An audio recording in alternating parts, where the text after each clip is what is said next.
Annabelization podcast, first episode in Guadalajara, Mexico. Yes. Carolina speaks all the languages. No, not all the languages. She even learned the language I never dared to learn. Deutsch. So yeah, we're not going to do the interview Yeah, in bitte. German. You're like, I'm ready, let's do it. Let's do it. Thank you. So, Carolina invited me to her beautiful home. We're here today. She has agreed and is even excited to perform at Women on Stage in Guadalajara. Yay! Woo! She was my first sign-up Yes. and my first friend. Oh, that's cute. I am the first one. The one and only. So, Carolina, I really want to get to know you better because from what I heard already, I'm fascinated. So how did you start, playing music, singing? Take us through your journey.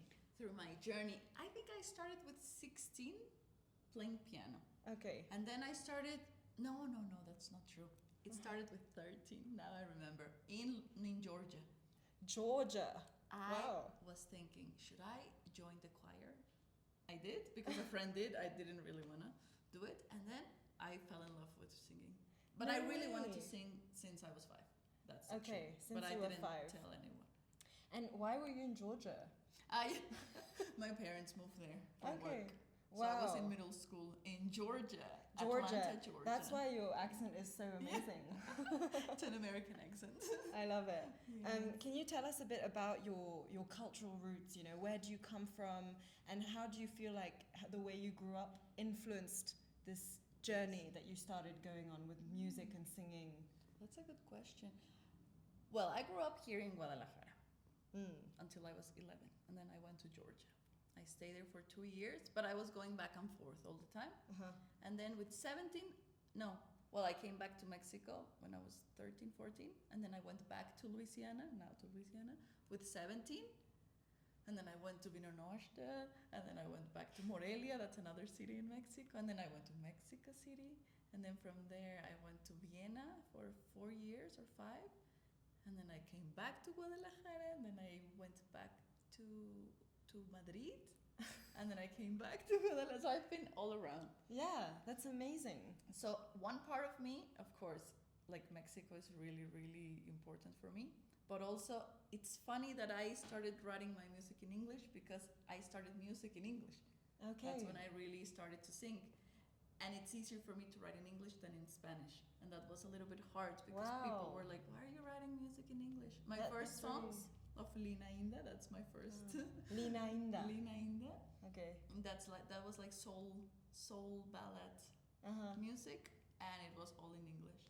Wow, I had no idea. That's so interesting. Because for me, for example, I used to feel like writing in Spanish was easier because I started my musical journey in Latin America. Oh, really? Yeah. Oh, then it has to do something with that. Yeah. With the starting point. Because for me, it took me so long to start writing in Spanish. And I speak Spanish. Like, of course, that's my mother tongue, do you call it? Yeah, exactly. Your Muttersprache. Meine Muttersprache. So now, how do you feel? Do you write in all the languages or? I write in both. Okay. I haven't written in German. Okay. But I sang a lot of German. Wow. I'm sure your German fans wish that you wrote in German. I don't know. I don't think so. Because people there like more like the English pop music. Okay, I think so, in German. Wow, but so you have so many different influences, it feels like so many different cultures and languages and cities and countries you've lived in.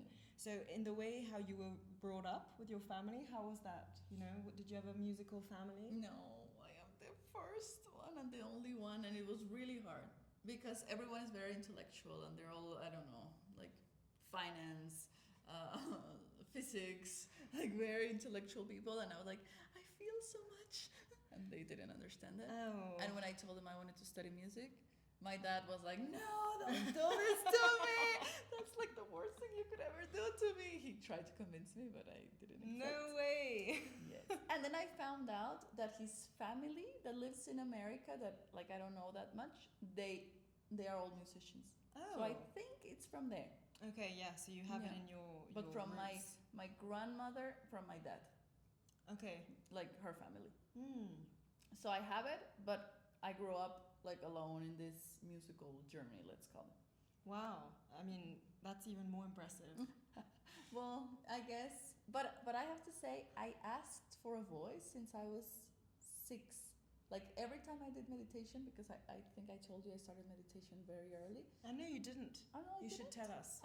Well, I started meditation really, really young. It was funny because I was like 8 years old, and I went to my room, and my mom was like, "What are you doing?" And I was, I didn't know the word meditation. Yeah. And I was like, "I just need to be by myself." And she was like, "Okay, that's weird." And then I would like do this, and then like this. I had never seen it. Wow. And I would do 1 hour meditation, 1 hour praying. It was like 2 hours per day. It was so much. And I think that comes from another life because I've never saw it like That nobody is so told me. interesting. And after every meditation I was like, please God, my voice. Because I didn't sing good. I was like, like this.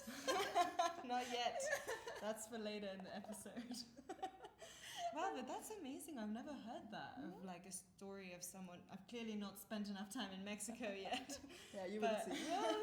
No, but like the fact that you knew what to do and no one was influencing you and you just went to meditate in your room. Wow. Yeah. And that was a long journey. I mean, this has definitely been shaping your musical journey now, right? I think so. Maybe you could tell us a bit more, you know, what kind of artist are you today? Oh, that's a hard And question. why? And why? I would And consider- how? How did that become true? Well, I think I would say I'm a singer. Yeah. It's hard because they say, okay, which genre do you sing? And I did 10 years of opera. I did 3 years of jazz. I did like 5, 6 of soul and ballad and like calming music. And then I just started my own project of Ainca. That's like 2 years ago I started, and it's like sound healing music and music to heal. We call it in Mexico música medicina. Yeah.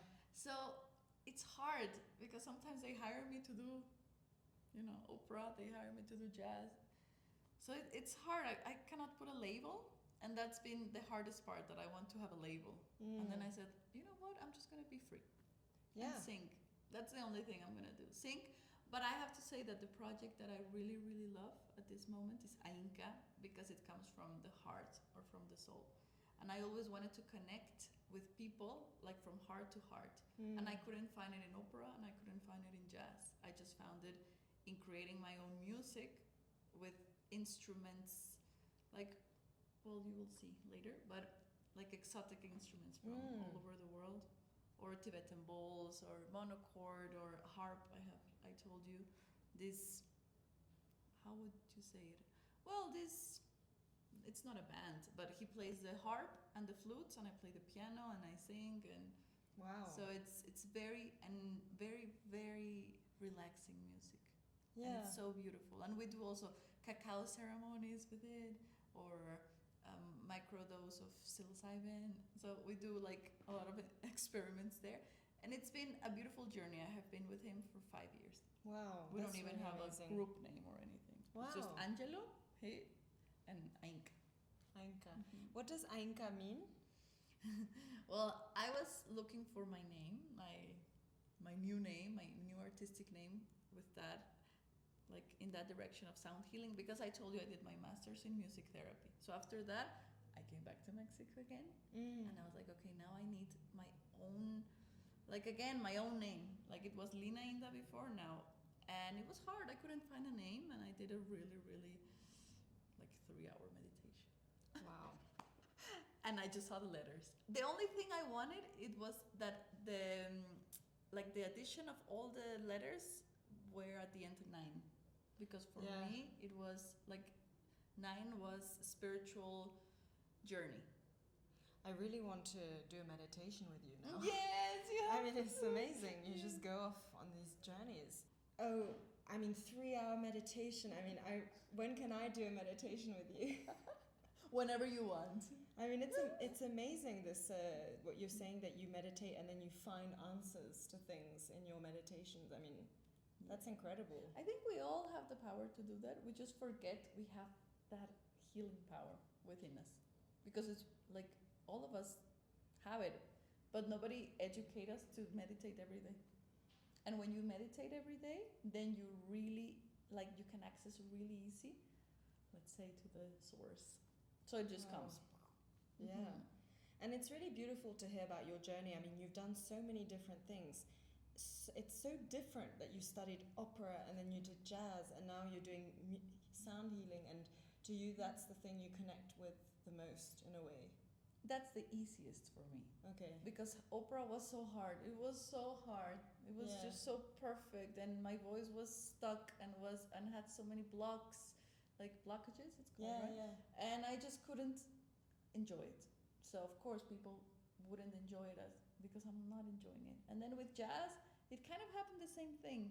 It was another language. It was easier. Where did you do the jazz? Sorry. Here, in Mexico. Because you also lived in Louisiana. Did that influence you at all for the jazz afterwards? Yeah, when I went to New Orleans when I was 12 the first time, I heard the jazz festival. Yeah. And oh my, I fell in love. Like what is this sound? And I looked for it for so many years and I never heard it again until I met a pianist here in Guadalajara.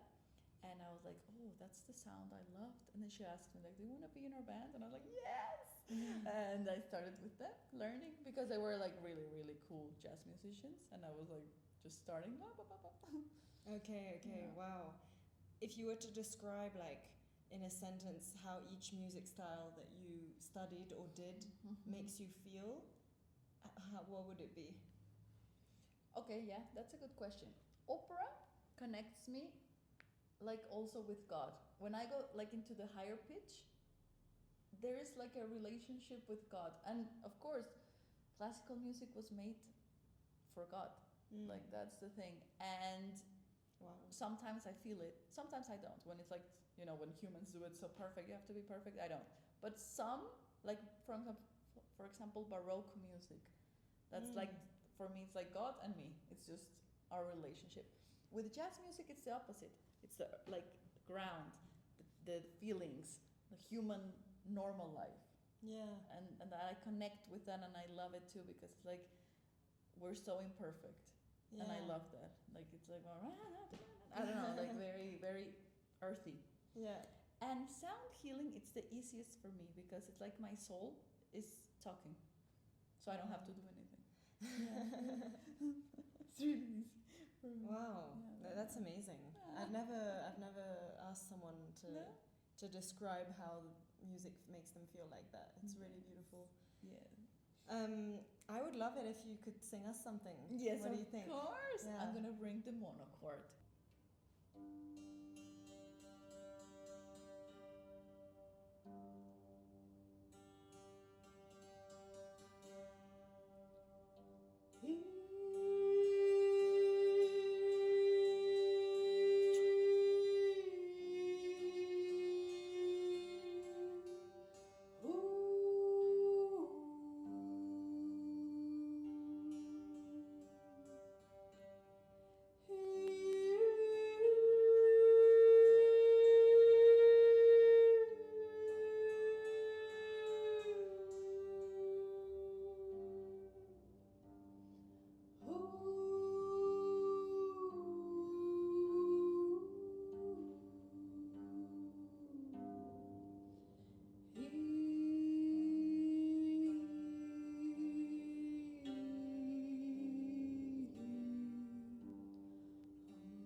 Wow.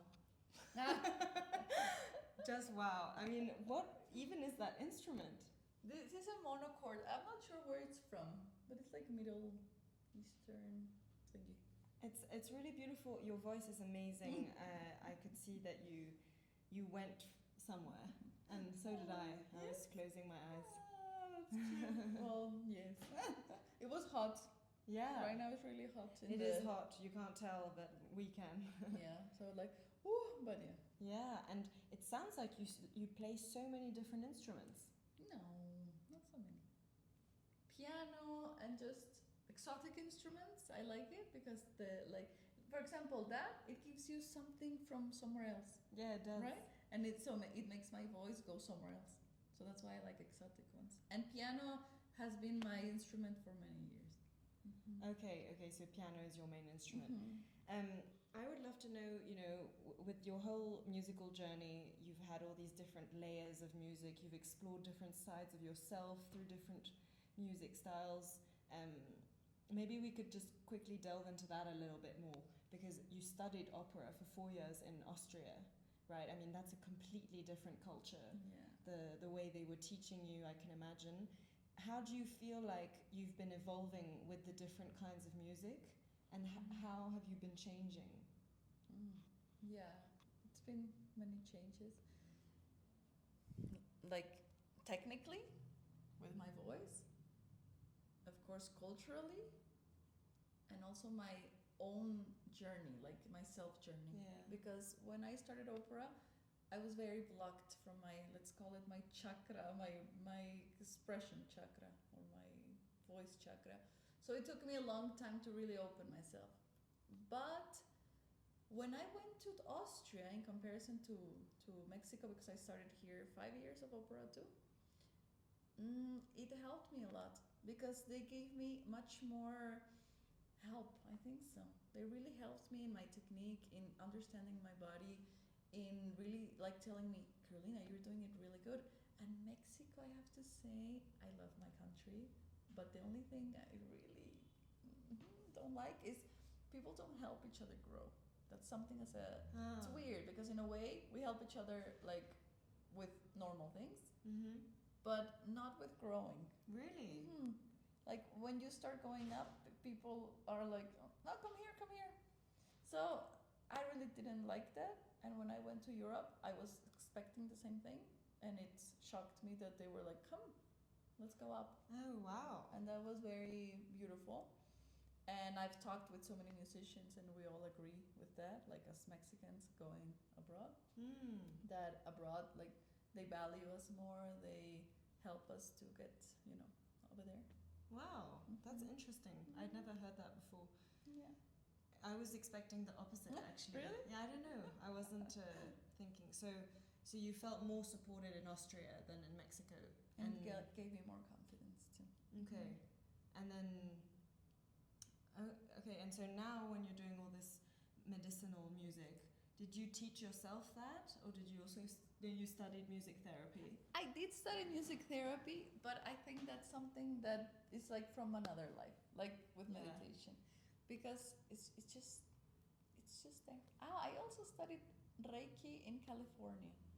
Yeah, so I put everything that I studied in this life, and but the weird thing is I had like Reiki dreams since I was 3 years old, like how to put the hands, and I was like, what is that? So when I started studying, I was like, yeah, I remember now. I remember how it was. So it's really easy. So when people come to Reiki, they're like, oh my goodness, my grandma did Reiki for so many years, and I felt it more with you. And I think it has to do with past lives. Okay, now I wanted to Reiki with you. I'm selling myself good. You are selling yourself. I'm like, this woman does everything. No, I don't. But I love it. But that part of me, I think it's more of my past lives, really. Wow. Because it's not something I learned in this one. It's just something I remembered in this one. And if we could like really go and see our past lives, it would be much simpler, because we have done some journey before. It's true. Yeah. Wow. So, I mean, that answers my question. I really wanted to know, how do you use music in your life as a tool for yourself? That's my biggest therapy. Although I love psychoanalysis, I love it. That's for my mind. But for my general health, it's like the most beautiful therapy ever. You just pour out everything that is going on. If you, for example, sometimes when I'm singing, I don't know if that happens to you as a singer. If you start singing something in the street, check really good what you're singing. Check the lyrics, because that's what you're thinking, like about your life.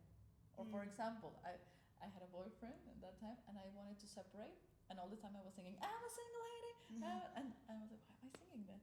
Like, why? And so I think it gives you clues all the time. Also, music when you're, and it also guides you. It has like guided me throughout my whole journey, because every time I doubted about myself, there would come like a music somewhere that would tell me like, go Carolina, and would do the audition. Like for example, I was doing an audition and I had to sing. It was Whitney Houston, I remember, and then I was like afraid. No, maybe I shouldn't do it. And then I would enter a cafe and I'm like, okay. And then again the next day, then the next day. So it was like a confirmation of you kept hearing Whitney Houston. Yeah, no, it's like the song I had to audition. I kept hearing it every time I had different auditions. Wow. So it was magical, because sometimes you want to give up because it's a really hard confrontation with yourself. Like when you, because like I always tell my students and people that are starting to sing, why do I feel so vulnerable when I sing? Because it's even like, it's worse than being naked. It's, you're opening your soul, and that's not easy. Because you have to also go inside and accept the bad things about yourself to be able to open up completely. So it's a really hard situation, but it's the most beautiful one too. Do you manage to teach that and convey that to your students, you think? Yeah. I've been teaching for 12 years, and I started music therapy because every time I had, my students throughout the years, they would cry, they would tell me this is therapy. So I was like, I think there's something else, like in this thing that I'm not seeing. And I just went to do music therapy, but I realized that we know much more from other lives than from this one. But it helped me also, like a lot. Yeah, of course. I mean, it sounds so empowering and life-changing. No, it is.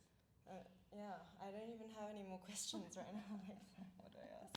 I can edit this. Is there a last question you think I should ask you or something? I've like run out. Yeah, I wanted to ask you about your audition in the US. Do you want to talk about that? Okay. And you mentioned some auditions, Carolina. I think you told me you auditioned for in the US recently. In the US. You want to tell us about that? Yes, it was a reality show called Operación Triunfo. It was, it's very famous in Spain, and they just brought it to United States. Like, this is the first season. And they called me, like, you should do an audition. I sent it, like, via, video. And they were like, yes, you got accepted. You should come to LA. And I was okay. I was very nervous. There were like 700 people there. And it was nice.